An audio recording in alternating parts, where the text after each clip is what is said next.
Praise the Lord, and I welcome you all once again on the YouTube channel of Hope Ministry. और मैं उम्मीद करता हूँ मेरी होप फैमिली का दिन अच्छा बीत रहा होगा। आज जो पहली बार हमारे साथ जुड़ रहे हैं, मैं आपका भी स्वागत करता हूँ। Let's begin with today's topic. आज का जो विषय है वो ये है कि परमेश्वर आपसे क्या चाहता है।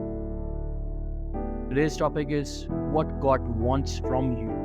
आपको क्या लगता है कि परमेश्वर आपसे क्या चाहता है? क्या उसको आपसे कोई मतलब है? क्या आप उसके कोई काम आ सकते हैं? क्या परमेश्वर को आपसे किसी चीज़ का लालच है? क्या आप परमेश्वर को धन दौलत दे सकते हैं? जो सब कुछ आपको दे के बैठा है ऑलरेडी, उसको हम क्या दे सकते हैं? तो आज 3 ऐसे इंपॉर्टेंट टॉपिक्स हैं, as a matter of fact points हैं, जो ये दर्शाते हैं कि परमेश्वर असल में हमसे चाहता क्या है। तो सबसे पहले मैं आपसे डिस्कस करना चाहता हूं वो है कि जैसा परमेश्वर ने हमें बनाया है, परमेश्वर वैसे ही चाहता कि हम रहें।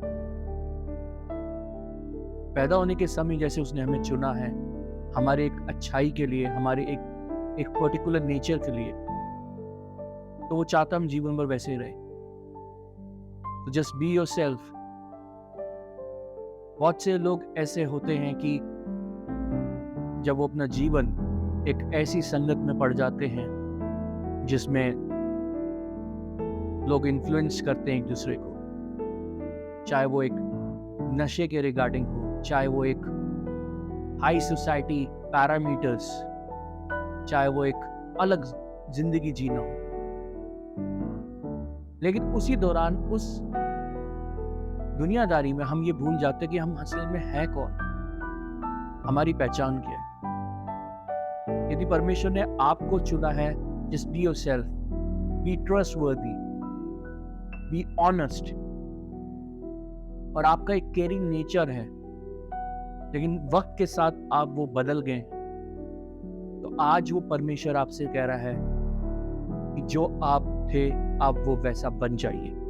इसी के रिगार्डिंग मैं चाहूंगा कि आप मेरे साथ वचन में चलें और निकालिए प्रकाशित वाक्य चैप्टर 2 वर्स 4 and 5।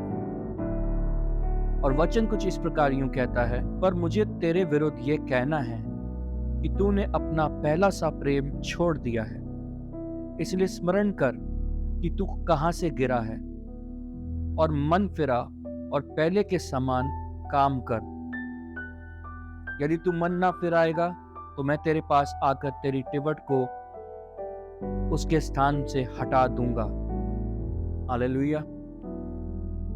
यदि हम इस वचन में जाएं और इस वचन की गहराई को समझें, तो परमेश्वर हमें ये कहता है कि we need to look in our life कि हम कहां गिरे।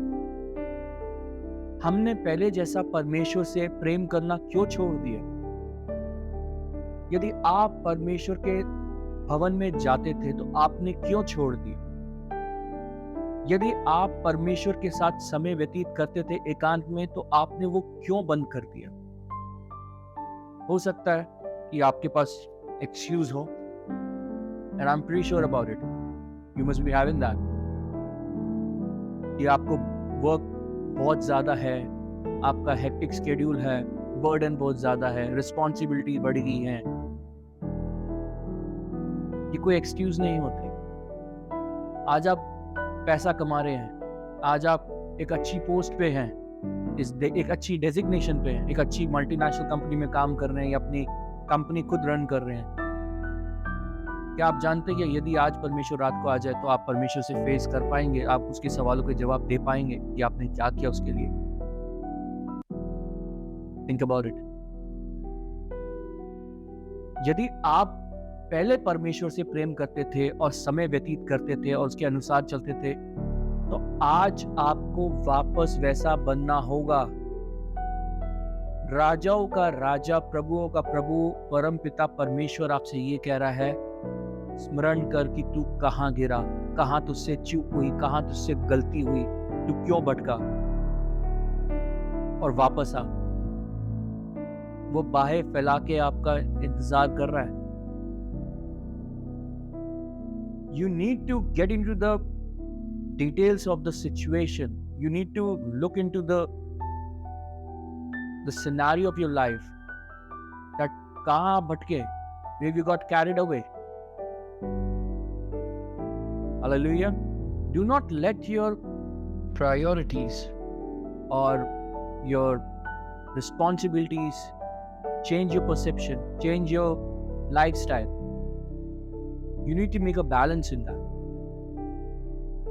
यदि आप 1 घंटा प्रभु के लिए दे सकते हैं रोज, that is more than sufficient. अगर हम जिम जा सकते हैं, अगर हम एक्स्ट्रा करिकुलर एक्टिविटीज कर सकते हैं, अगर हमारे पास टाइम है, if you got time to lean, you have time to get into the presence of the God as well.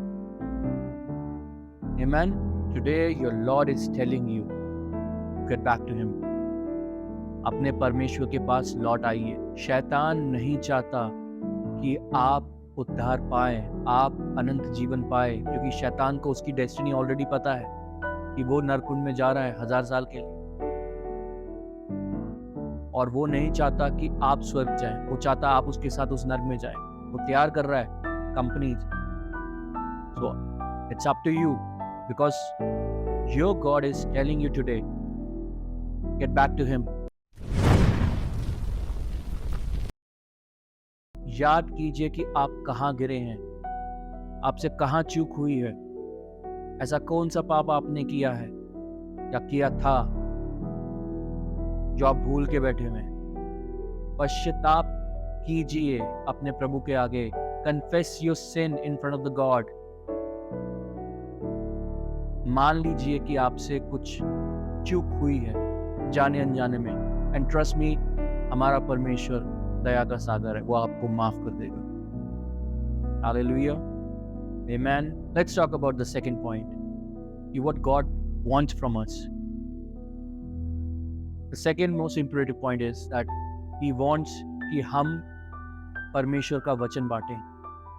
He wants that we need to spread the word of God. We need to spread the gospel. हमें सुसमाचार के जूते पहनने होंगे और हमें लोगों के पास जाके प्रचार करना है. अब इसका मतलब ये नहीं कि आप अपनी बाइबल उठाइए और गांव में और लोगों के घरों में जाके कीजिए. You have lot of facilities, जैसे मैं आपसे इस वक्त कर रहा हूँ. आप अपने यूट्यूब के द्वारा, आप अपने व्हाट्सएप ग्रुप के द्वारा, चैट के द्वारा, फोन पे, किसी भी रीति से आप कर सकते हैं. You need to spread the gospel. हम इस पृथ्वी पर टाइम पास करने नहीं आए हैं. हम यहाँ पर स्टारबक्स में कॉफी पीने नहीं आए हैं, ना ही हम मैकडॉनल्ड का बर्गर खाने आए हैं. I agree, those are the facilities जो हमें मिली है by the grace of God, उसको हम करना चाहिए. There is nothing wrong in that. But हमारा मेन मोटिव ये है कि हमें परमेश्वर के राज्य के खोज में लगा रहना चाहिए. जैसे वचन कहता है, तू केवल अपने परमेश्वर के धार्मिकता और राज का खोजी रहे. हमारा परमेश्वर जानता है कि हमारी क्या आवश्यकता है और वो सब पूरी कर देगा. हमें केवल उसके धार्मिकता और राज का खोजी रहना है. उसकी बुद्धि और सिधाई के पथ पे चलना है, जो सच्चाई है और सत्य, जीवन और मार्ग यीशु मसीह है. यीशु मसीह के बारे में बताना है कि यीशु मसीह हमारे लिए आया है इस पृथ्वी पर, और हमारे लिए वो मारा गया, गाड़ा गया और तीसरे दिन मुर्दों में जी उठा.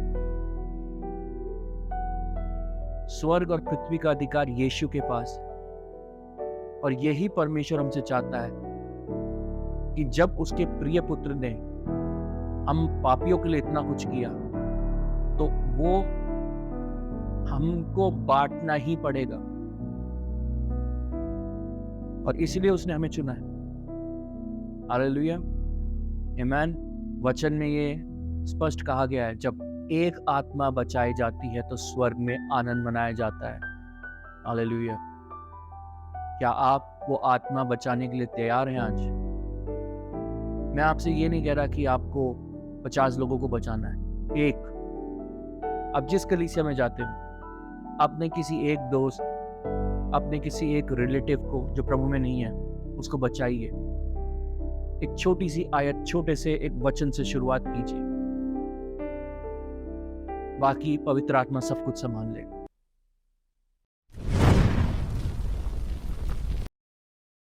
Now comes the third point कि परमेश्वर क्या चाहता है हमसे।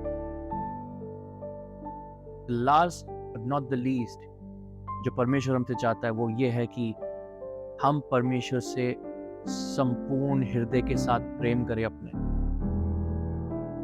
जैसे वचन में लिखा है कि तू अपने संपूर्ण हृदय के साथ, संपूर्ण शक्ति के साथ, संपूर्ण बुद्धि के साथ केवल अपने परमेश्वर यहोवा से प्रेम रखना। हमारा प्रभु हमसे अनकंडीशनल प्यार करता है। क्या आज आप अपने बच्चे को किसी और को दे सकते हैं? आप 2 दिन के लिए भी नहीं दे पाएंगे। मैं तो 2 दिन कह रहा हूं, आप 1 दिन भी नहीं दे पाएंगे। सिर्फ देने की बात कह रहा हूं कि किसी के घर पे छोड़ आइए, नहीं हो पाएगा, क्योंकि आप अपने डीएनए से प्यार करते हैं। आप अपने बच्चे से, जो आपने पैदा किया, आप उससे प्यार करते हैं। आप नहीं रह पाएंगे और ना बच्चा रह पाएगा। लेकिन हमारे परमेश्वर का एक अनकंडीशनल लव देखिए कि उसने हमसे इतना प्रेम किया कि अपना एक लौता पुत्र, अपना खुद का एक डीएनए उसने दे दिया उस क्रूस पे चढ़ाने के लिए। हम अपने बच्चों के लिए, हम अपने परिवार के लिए इतना सा भी एक खरोच के बारे में सोच नहीं सकते। हम बौखला जाते हैं, गुस्सा आ जाता है सोच के।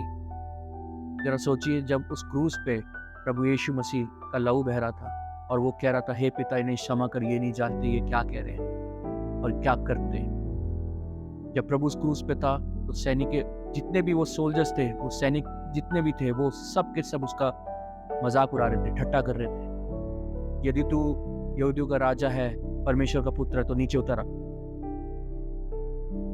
प्रभु यीशु तब भी हमारे लिए प्रार्थना कर रहा था पिता से कि पिता का क्रोध हम पे ना आए।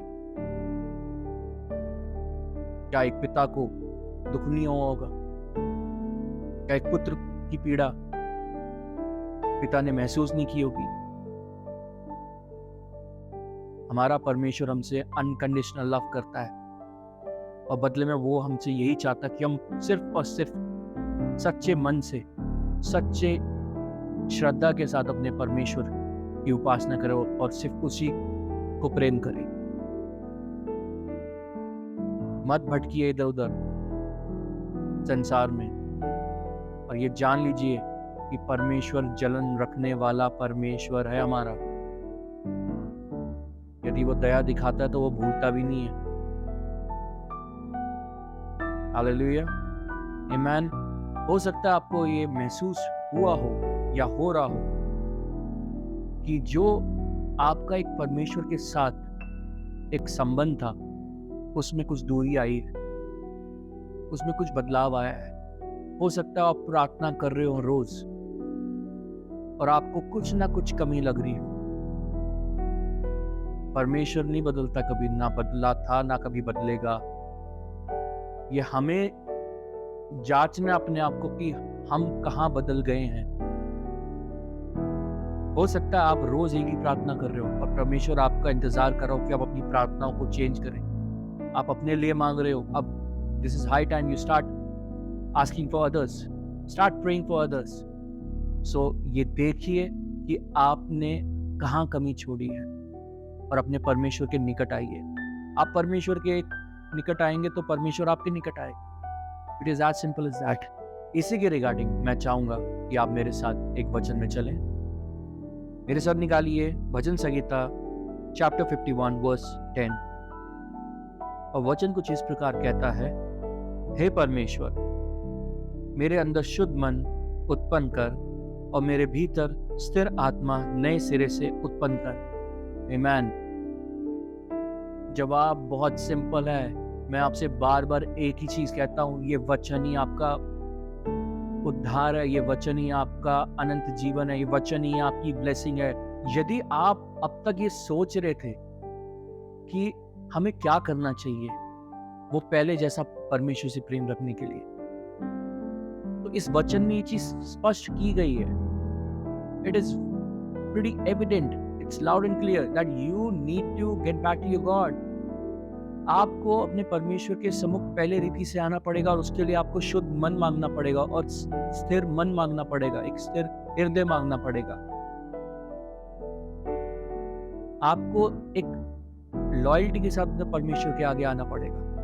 मैं ये नहीं कहता कि मनुष्य का कोई मोटिव नहीं होता परमेश्वर के पास आने का, होता है।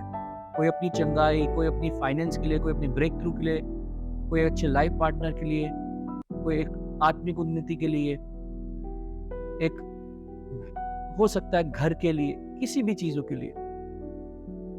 There's nothing wrong in that, but never forget कि परमेश्वर सर्वोत्तम होना चाहिए। आपकी इच्छाओं से पहले आपका परमेश्वर का प्रेम आपके लिए इंपॉर्टेंट होना चाहिए। यदि आप परमेश्वर के पास जाते तो इसलिए नहीं कि आपकी हीलिंग, आप चंगे हो जाए उसके बाद आप दुनिया में जो कुछ करना चाहे कर सकते हैं, नहीं।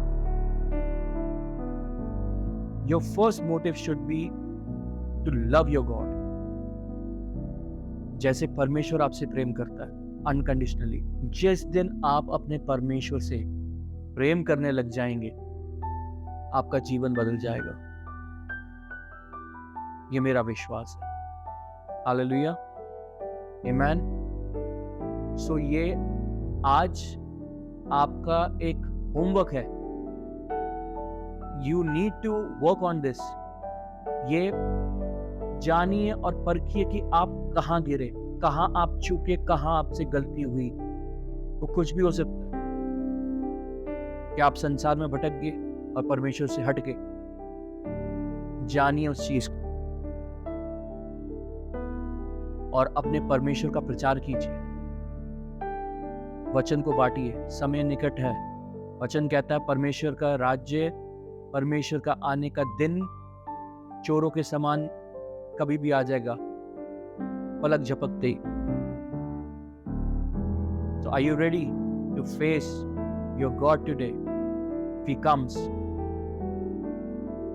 think about it। और अपने परमेश्वर को पहले के समान प्रेम करने लग जाइए। परमेश्वर आपको माफ करता आया है और करता आएगा, पर इसका मतलब ये नहीं है कि आप उसको you take things for granted, आप परमेश्वर की दया का गलत फायदा उठाएं। जानबूझ के पाप मत कीजिए, गलती मत कीजिए। अनजाने में हो जाए तो क्षमा मांग लीजिए, वो माफ कर देगा। हालेलुया, आमेन। सो मैं उम्मीद करता हूँ आपको आज का वचन छुआ हो और आपके जीवन में ये आपको एक गाइडेंस दे कि आप कहाँ चूक रहे हैं और उस पर वर्कआउट कीजिए और अपने परमेश्वर के अधीन हो जाइए और शैतान का सामना करने को रेडी हो जाइए। यदि आप परमेश्वर के अधीन हो जाएंगे और शैतान का सामना करेंगे, शैतान भाग जाएगा। In the name of mighty Jesus, hallelujah. So अब हम मुलाकात करेंगे अपनी नेक्स्ट वीडियो में। Till then, keep watching our videos. Thank you for joining me, my whole family. I'll see you soon.